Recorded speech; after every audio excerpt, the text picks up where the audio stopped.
Late swap in NFL DFS, it's not as important as late swap in, say, NBA DFS, but there's certainly times that it comes into play, and we have tools here at Stokastic where you could late swap your lineups using our simulations, and I'm going to show you how to do that over the course of this video here. If you enjoy this content, you find it helpful, like the video and subscribe to the YouTube channel. So for starters, what you're going to want to do here is select late swap in our suite of Sims tools.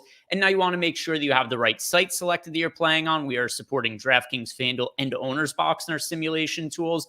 The right slate selected, which it's typically going to be the main slate just because that is the slate that all of us play the most. And then in addition, things like the showdown slates or the early only slates or the afternoon slates, they don't have a late swap component just because all the games are locking at the same time. Or in the case of showdown, there's only one game. So there's no scenario would ever be late swapping or anything like that for there. So after you have the right site and the right slate selected, what you want to do is go to DraftKings, FanDuel, Owner's Box, download your CSV of lineups, and then you upload it right here. And then after you have it uploaded, next thing you're going to do is simply press continue.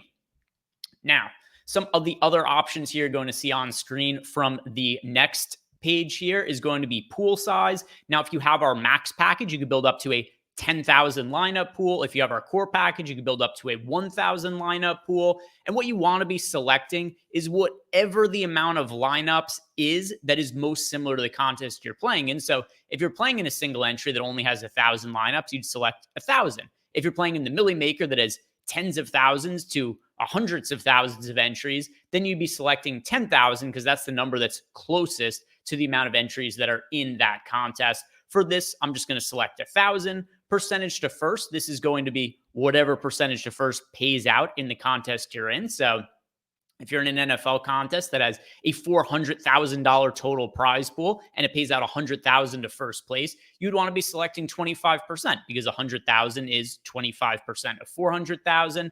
Now, also, we have the contest archetype sliders, and what this is going to allow you to do is make some adjustments to the simulation based on the stakes you're playing in. So if you're playing in something like a $2,000 buy-in contest, you'd be selecting high stakes. If you're playing in something like a quarter arcade, you'd be selecting the low stakes.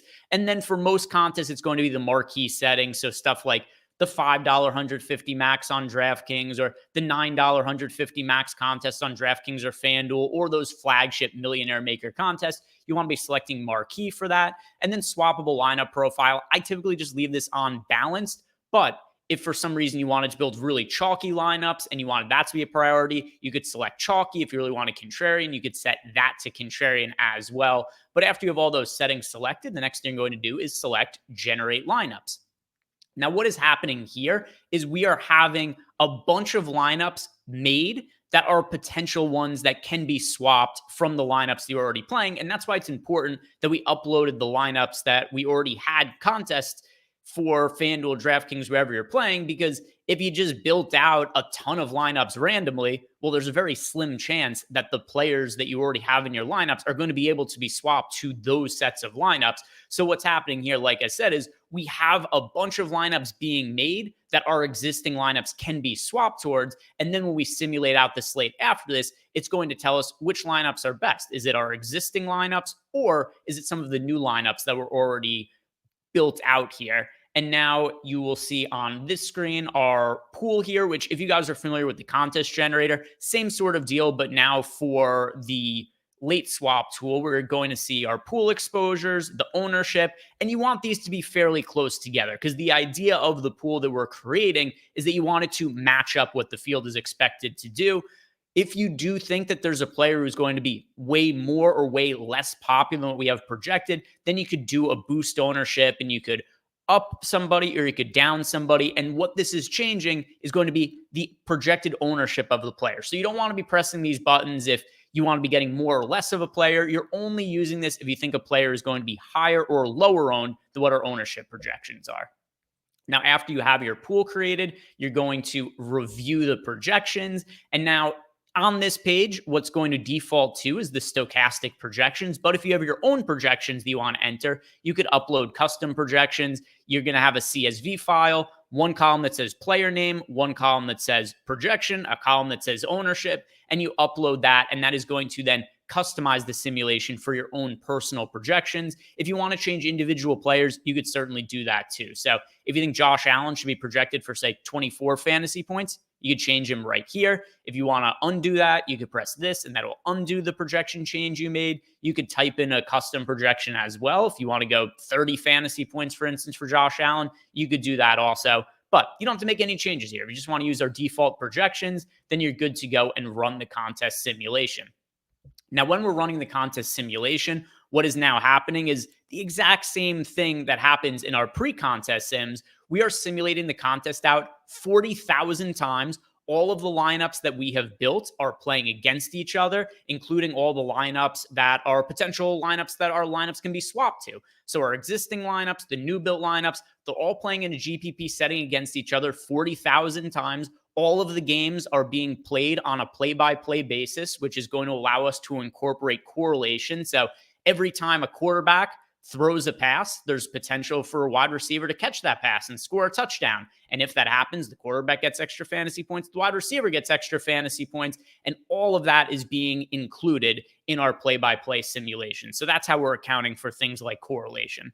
Now, once you're on this page, this means that the simulation is done being run, and there's some selections here that you can make. So you could either turn duplicates off or duplicates on, because what could happen, especially on, say, like smaller slates or a slate where there just aren't that many available options, is there could be a scenario where the sims are going to identify that the highest way to make an ROI swap onto lineups actually might be two lineups swapping into the exact same lineup. But if you don't want any duplicates, you could select duplicates disabled, and that is going to make it so that none of your lineups will be duped. That's personally what I like to do in my lineups. For exposure caps, you could go in here and you could cap the exposure of any individual player. So this set of lineups had 62.5% of Rashad White. If you want, you could set them to any number you want, and that'll make sure you do not get over that individual mark. And then also ROI boost. If you want to manually change the ROI of every single lineup and individual players, then you could do the ROI boost here. So you could do something like a 10% ROI boost to Rashad White. And then if you clicked boost ROI, every single lineup that has Rashad White in it, it would get a 10% ROI boost. It would make Rashad White show up in a few more lineups than he otherwise would have. Now, after you've done any ROI boost, any exposure caps you want to do, you could quick favorite all of your top ROI swap lineups. And what this is going to do is it's going to change all the lineups that you have built out and swap them into any other lineups that are then projected to have a higher sim ROI. So you'll see in here that I had 40 lineups that were in this set of lineups I uploaded. Of those 40, 14 of them were changed. So that means the sims were able to identify 14 lineups that were able to be improved based on the simulations that are run here. And then because I had duplicates turned off, none of them ended up being duplicated. So 0 out of those 40 lineups were duped. And then after you're done with this, you check your exposures, you're comfortable with everything you're looking at, you could export the favorites, and then you're ready to upload those onto whatever site you're playing. Now, if you do check your exposures and you decide that you want to have more or less of a player, you could go back to the ROI boost, back to the exposure caps, and you can make further changes to those players, even after you've favorited lineups. Then you just unfavorite those lineups and refavorite the top ones. Now, something else that you could also do from this screen is you could go to the exposures and you could see what your exposure was to all the players pre-swap, the exposure you got to the players post-swap, as well as the exposure change. So it'll give you an idea for which players ended up being swapped out. So for instance, I had Terry McLaurin in 7.5% of my initial lineups here, and then he landed in 17.5% of my final lineups. So I had 10% more of him after I did the swaps in the late swap tool. So that is all you need to know to use our late swap tool to improve your lineup should any news come out. You certainly don't have to do this for NFL under most circumstances, and you don't need to do it if you just have a scenario where there's no news. If there's no news, you can just stick with your initial lineups. Where you want to be using this is anytime there's any sort of change in terms of what it is that was expected going into the slate. So if there's a scenario where, just for instance, Kenneth Walker here, we had him in a good chunk of lineups. Let's say Kenneth Walker got scratched, and then all of a sudden you got Charbonnet as a really good running back value option. Couple of things are going to happen. You're going to want Kenneth Walker out of your lineups, and you're going to want Charbonnet into more of your other lineups because he then projects as a good value. But if nothing changes on the slate, you certainly do not have to make late swaps for NFL. So that is going to do it here. If you have any questions about our late swap tool, questions, you can leave them down below in the YouTube chat. I will definitely be checking those out. And then if you are a Stokastic sub, one of the perks of having a membership to our site is it comes with access to our Discord channel. So you could be in our Discord channel and ask questions to any of our content creators or anybody on our dev team at any point in time over the course of a slate or during the week, whenever it may be. So make sure to join our Discord channel if you are a sub. Other than that, if you haven't done yet, like the video, subscribe to the YouTube channel, and good luck this NFL season.